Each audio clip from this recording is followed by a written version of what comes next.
Sin lugar a dudas, el final de Across the Spider-Verse ha dejado a más de un espectador con ganas de saber cómo continúa la historia. Y no solo eso, los más comprometidos con la trama han dedicado su tiempo y pasión a desarrollar teorías alrededor de posibles escenarios que tal vez sucedan en la tercera entrega de esta saga. ¿Quién sería el Spider-Man con el pasado más turbio de todos? ¿La batalla final dejará muchas muertes arácnidas? ¿Finalmente se conectan los universos de Sony y Marvel? Y la teoría más popular y sorprendente, ¿Spider-Gwen es una persona trans? ¿Qué? ¿Qué? ¿Qué? ¿Cómo? ¿Nani? De esto y más estaremos hablando a continuación. Esto es Zapping Top y estas son 10 teorías alrededor de Spider-Man a través del Spider-Verso.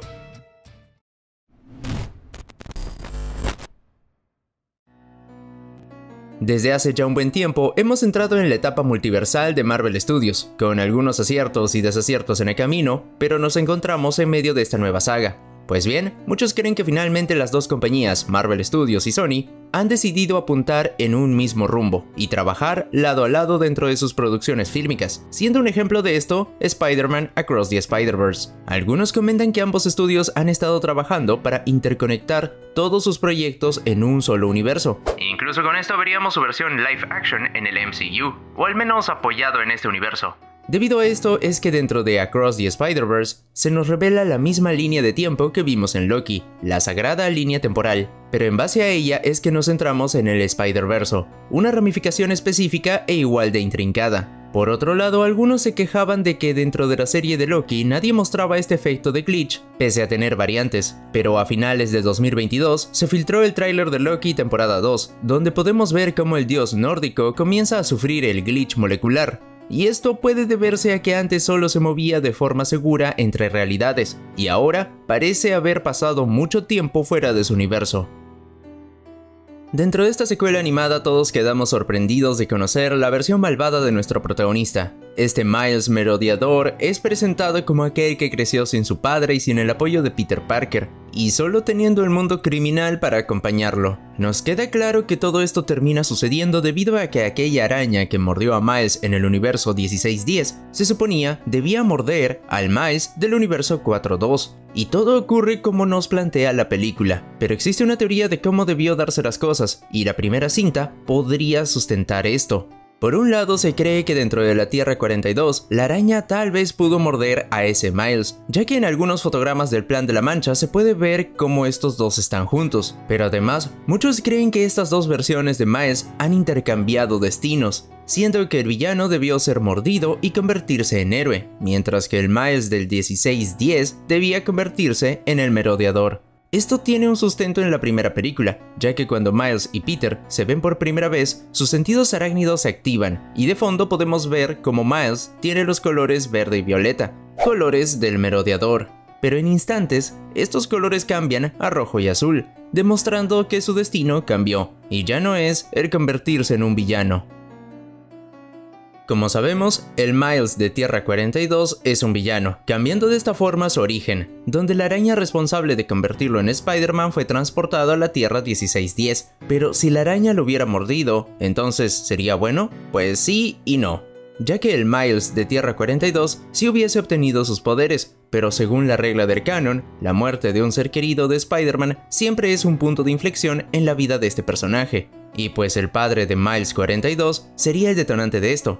Si bien es cierto que las versiones de Miles, tanto en el cómic, videojuegos y hasta la primera película de Spider-Verse, tras sufrir una muerte no se hace malo, entonces ¿cuál es la diferencia entre estas dos versiones? Pues al parecer todo estaría ligado al poder del mentor, pues en el videojuego, Miles no se vuelve malo tras perder a su papá porque tiene como mentor a Peter Parker, y en Into the Spider-Verse es inspirado por dos Spider-Man, el de su universo, quien termina sacrificándose, y Peter B. Parker, quien le enseña todo lo que sabe, pero Miles 42 no tuvo como mentor alguno a ningún Spider-Man, siendo su tío Aaron su mentor. Entonces podemos deducir que este Miles 42 no es malo, quizás un antihéroe, que al final termina ayudando al Miles 1610 y terminando siendo buenos amigos. No podemos negar que el bombardeo de Spider-Man que aparece en escena dentro de esta película es altísimo, pero si nos ponemos a pensar, aún hay versiones de trepamuros que no han sido mostrados en esta película, y tal vez se los estén guardando para la parte final. Incluso algunos teorizan que los verdaderos cameos de los Spider-Man de Andrew, Tobey y Tom sí sucederán dentro de Beyond the Spider-Verse, ya que dentro de esta secuela solo tuvimos escenas sacadas de sus películas pasadas. Incluso algunos creen que Madame Web podría tener un papel importante en el futuro, ya que recordemos que Madame Web fue la encargada de reunir por primera vez en la historia a diferentes Spider-Man de diferentes mundos dentro de la serie animada de los 90. Pasamos al momento turbio del video, y es que existe una teoría demasiado perturbadora sobre uno de los Spider-Man más queridos de esta película. Nos referimos a Spider-Punk. En algunas comunidades punk existe el Blue Lace Code, código de agujetas azules, donde aquellos que las usan en su calzado se enorgullecen de haber acabado con la vida de un policía. Y dentro del diseño de esta versión de Spider-Man se puede ver cómo precisamente tienen cordones azules en sus botas. Así que podemos deducir que... Además, esto gana aún más fuerza cuando escuchamos su fría respuesta cuando Miles le pregunta si el capitán de su universo murió, teorizando algunos fans que puede que él mismo lo hubiese matado. Esto además tiene sentido porque en los cómics se ha visto a Spider-Punk llegar a esos límites sin mucho remordimiento.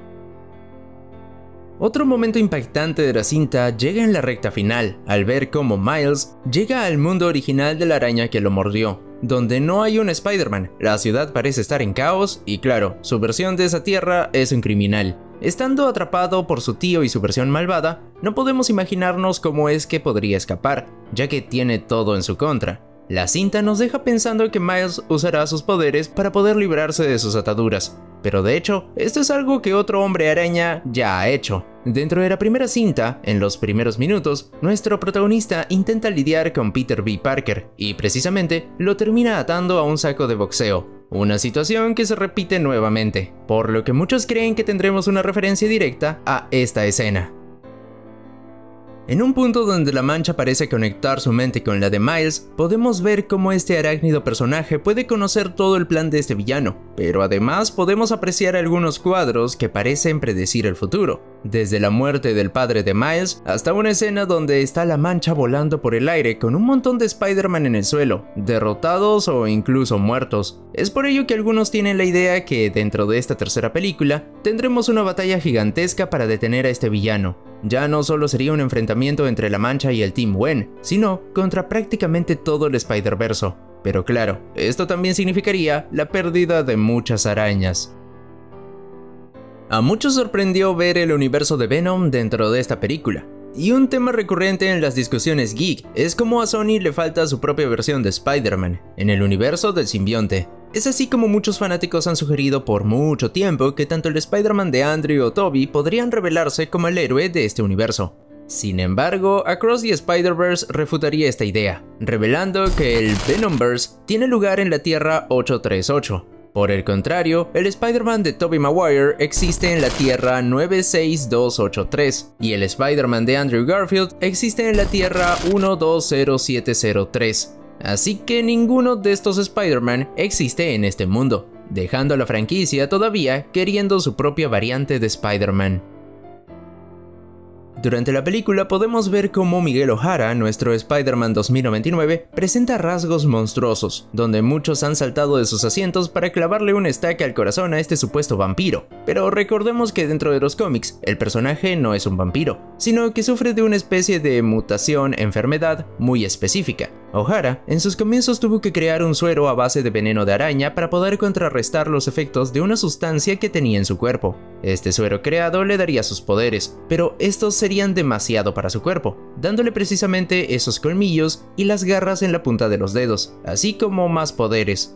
Dichos colmillos en las historietas tienen una función paralizante, y es por ello que intentaba morder al buitre en esta película. Sin embargo, esta mutación parece haberse elevado en Across the Spider-Verse, ya que debe beber una especie de calmante, por lo que se teoriza que en la siguiente entrega tal vez no llegue a tomar su medicamento a tiempo y la mutación lo sobrepase, siendo testigos de una versión monstruosa al 100%, algo que ya le ha ocurrido a otros Spider-Man. Ya hemos podido hablar sobre las preguntas que nos dejó Across the Spider-Verse, la cual te recomendamos le des un vistazo, donde mencionábamos la relación de Gwen y Miles y el trágico destino que podría tener nuestra Spider-Woman. Pero en este último punto no podemos dejar pasar el hecho de que algunos piensan que Gwen sería un personaje trans en este universo animado. Por un lado, desde los videos promocionales hasta el corte final, la bandera de representación trans se puede apreciar, no solo en una, sino en varias escenas del personaje.